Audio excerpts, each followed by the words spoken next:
বাইকে কাটিয়ে দিয়েছে, আজকে আরাফাতও কাটিয়ে দিয়েছে ঠান্ডা। সমানতলায় দুই দিক দিয়ে কাটিং কাটছে খালি। এ হচ্ছে আমার বংশীয় স্টাইল। হ্যাঁ, বাইকে ফ্ল্যাগ পাঠালাম, পুরা 300 টাকা জলে গেল।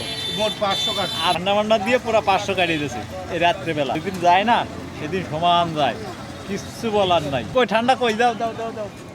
ক্যামেরা গেছিল কোন যাতে জানো, এই জায়গা থেকে 5 তারিখে 11টার সময় গোপ্রো হিরো 9 নিয়ে গেছে সেই পারলজির মোড়ে রাত্রে ঠান্ডা খাচ্ছে।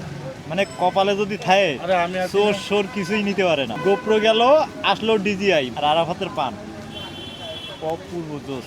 রাত্রে খাই দাই ঘুরি ফিরি, এই ভালো লাগে। কি একটা বাস খাইলাম, চলো বাসের কথাটা শেয়ার করি। আপনি পরিচিত যে কোনো দোকানদার বা যে কোনো বন্ধুবান্ধব যার কাছে আপনি যাবেন, দরদাম কিন্তু করতে পারবেন না। যেই আপনি দরদাম না করতে পারবেন সেই কিন্তু সমানতালে আপনার কাছে কাটতে থাকবে। যে বাইকের এই সেলফের কার্বনটা নষ্ট হয়ে গেছে 3 দিন বা 4 দিন হবে, আজকে ভাবতেছি যে কার্বনটা পাল্টাই।